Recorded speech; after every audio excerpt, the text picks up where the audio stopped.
Guys, আপনারা কি ব্রিজের মধ্যে ঢুকতে চান?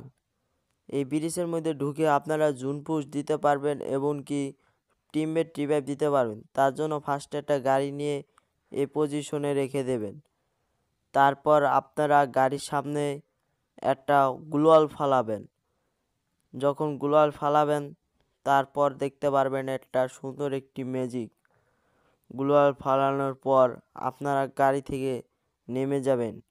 নামার পর দেখতে পারবেন আপনাদের ব্রিজের মধ্যে নিয়ে এসেছে। এখান থেকে টিমমেট রিভাইভ এবং কি জুন পুশ দোনোটাই দিতে পারবেন। আর যদি এখান থেকে এনিমি মারতে চান তাহলে সামনে যাবেন। সামনে যাওয়ার পর আপনাদের দেখাবে হালকা মাথা দেখা যাচ্ছে, এখান থেকে এনিমি মারতে পারবেন।